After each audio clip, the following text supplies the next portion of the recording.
Hello friends, welcome to defence matrix. तो आज हम एक ऐसे टॉपिक के बारे में बात करने वाले हैं जिसके बारे में काफ़ी ज़्यादा चर्चाएं होती हैं, पर हमने कभी विस्तार से इसको डिस्कस नहीं किया है। आज के इस वीडियो में हम अपने ओपिनियंस को सामने रखने वाले हैं इस पर्टिकुलर टॉपिक पर, और तर्क सहित इसको हम आगे रखेंगे।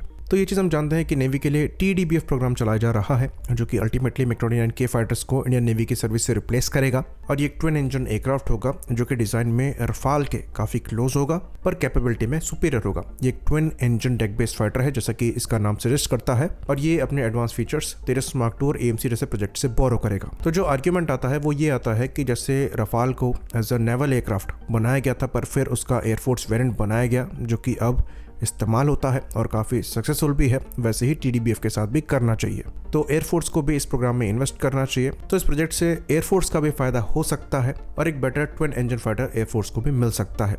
क्योंकि नेवी के लिए प्रोग्राम चल ही रहा है, तो यहाँ पर एयरफोर्स के लिए बहुत ज़्यादा इन्वेस्ट करने की रिक्वायरमेंट नहीं होगी। तो एक तरीके से ये विन विन सिचुएशन है।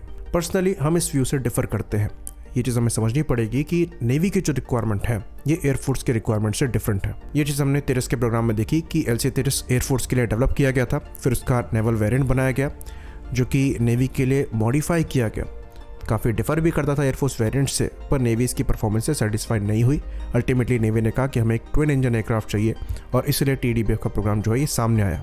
तो ऐसा बिल्कुल नहीं है कि एयरफोर्स को 4.5 जेन ट्विन इंजन एयरक्राफ्ट नहीं चाहिए। एयरफोर्स को ऐसे प्लेटफॉर्म बिल्कुल चाहिए, पर ये एयरफोर्स की आज की रिक्वायरमेंट है। TDBF प्रोग्राम की जो डेवलपमेंटल साइकिल है उसके हिसाब से अगर हम एयरफोर्स वेरिएंट पर काम करते हैं तो एयरफोर्स को अपना TDBF वर्जन 2038 से 2040 के आसपास से मिलना स्टार्ट होगा, और ये टाइमलाइन तब की होगी जब एयरफोर्स AMCA को सर्विस में इंडक्ट कर रही होगी। तो एयरफोर्स के पास जब 5th जनरेशन फाइटर प्लेटफॉर्म का ऑप्शन अवेलेबल होगा और तेजस मार्क 2 जैसे 4.5 जेन एयरक्राफ्ट एयरफोर्स पहले से ही ऑपरेट कर रही होंगी, तो उनके लिए बिल्कुल सेंस नहीं बनाता कि वो आगे चलकर एक नए तरीके के ट्विन इंजन 4.5 जेन एयरक्राफ्ट को सर्विस में इंडक्ट करें या फिर इस प्रोग्राम में इन्वेस्ट करें। क्योंकि अगर आपको ज़्यादा बड़े नंबर में एयरक्राफ्ट ही चाहिए तो AMC आपके लिए बेटर ऑप्शन है।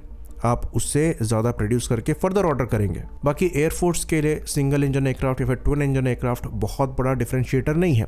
अगर आपको proper performance single engine platform में मिल रही है तो वो आपके लिए ज़्यादा आइडियल होगा, क्योंकि वहाँ पर ऑपरेटिंग कॉस्ट, फ्लाइंग कॉस्ट और मेंटेनेंस कॉस्ट ये सब कम रहेगा। तो एयरफोर्स के लिए कहीं से सेंस नहीं बनाता कि एयरफोर्स 2035 के बाद किसी भी तरीके के 4.5 जेन एयरक्राफ्ट को सर्विस में इंडक्ट करे। वहीं पर नेवी का केस डिफरेंट है, क्योंकि जो 5th जनरेशन फाइटर प्लेटफॉर्म है वो अपनी स्टेल्थ कोटिंग की वजह से और स्टेल्थ कैरेक्टरिस्टिक्स की वजह से काफ़ी ज़्यादा कॉम्प्रोमाइज़ करते हैं डिज़ाइन से और ऑपरेटिंग कॉस्ट से। इसलिए नेवी के लिए कितने सक्सेसफुल होंगे इसको भी जज कर पाना मुश्किल है।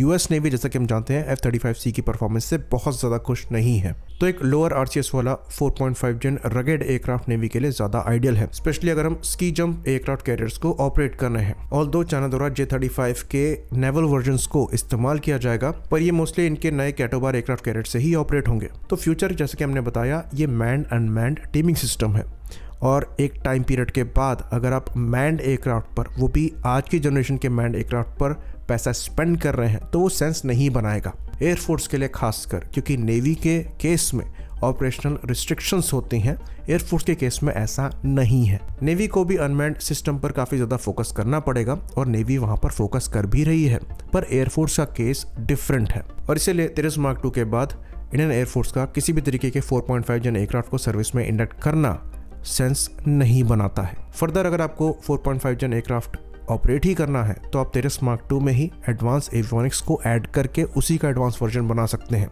बाकी MRFA के अंतर्गत बात रही किसी भी 4.5 जेन एयरक्राफ्ट को इंडक्ट करने की, तो जैसा कि हमने डिस्कस किया ये प्रेजेंट की रिक्वायरमेंट है। तो अगर इंडियन एयरफोर्स 2028 या फिर 2030 से पहले किसी भी तरीके के 4.5 जेन एयरक्राफ्ट को सर्विस में इंडक्ट करती है, भले ही ये इम्पोर्टेड हो, तब भी ये सेंस बनाएगा। लेकिन अगर आप 2035 के बाद किसी 4.5 जेन एयरक्राफ्ट को सर्विस में इंडक्ट कर रहे हैं तो ये सेंस बिल्कुल भी एयरफोर्स के लिए नहीं बनाएगा। तब तक हमारे जो ड्रोन प्रोग्राम्स हैं वो काफ़ी स्ट्रॉन्ग हो जाने चाहिए और हमारा फोकस अनमैन्ड सिस्टम पर होना चाहिए। तो ये जो ट्रेंड है उसको देखते हुए हमारा सिचुएशन का एनालिसिस है, जिस तरीके से हम फ्यूचर को देख पा रहे हैं उसके हिसाब से 4.5 जेन एयरक्राफ्ट का जो डेवलपमेंट है उसका फ्यूचर हमें बहुत आगे तक नहीं दिख रहा है। हाँ, ये ऑपरेट ज़रूर किए जाएंगे आने वाले कम से कम 3 से 4 दशक तक, पर किसी नए 4.5 जेन एयरक्राफ्ट को 2035 के बाद सर्विस में इंडक्ट करना या फिर उस पर इन्वेस्ट करना बिल्कुल सेंस नहीं बनाएगा, क्योंकि फ्यूचर जो है ये अनमैन्ड सिस्टम है। आई होप इन्फॉर्मेशन यहाँ पर क्लियर रही हो।